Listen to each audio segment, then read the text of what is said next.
उनकी रुकवा दी गई, जबकि अन्य बातों के संदर्भ में भी उन्होंने बातें अपनी पुस्तक में लिखी हैं।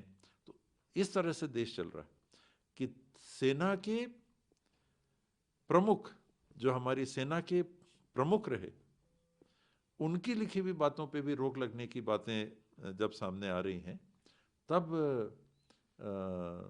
और ऐसी कितनी बातों को गिनाया जाएगा, कितनी बातों को गिनाया जाएगा, तब ऐसी परिस्थिति बनती है।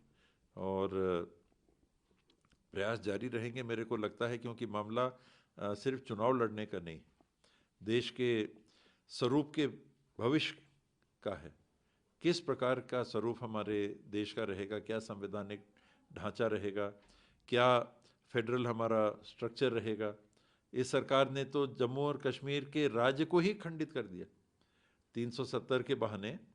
370 में लोग नहीं बोलेंगे भाई वो राज्य देश का हिस्सा होना ही चाहिए, बातचीत होके चल रहा था, धीरे धीरे चल रहा था, इन्हें खट से एक बार में कर दिया, शांति अभी भी स्थापित नहीं कर पाए। लेकिन उसके साथ में क्या चाल किया कि 2 यूनियन टेरिटरीज बना दी,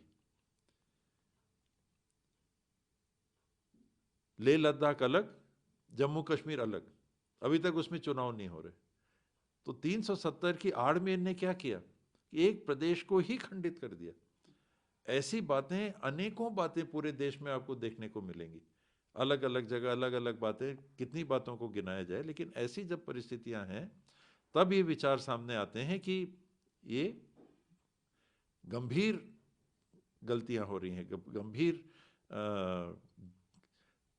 गलत रास्ते में चलने की बात अब सामने आ रही है, बहुत ज़्यादा गंभीर परिस्थितियां बन रही।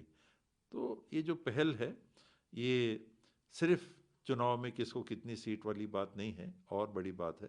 तो ज़रूर इसमें विचार होगा, पुनर्विचार होगा, और गंभीरता से एक मजबूत विकल्प के रूप में ये गठबंधन सामने आएगा, मुझे ऐसा विश्वास है।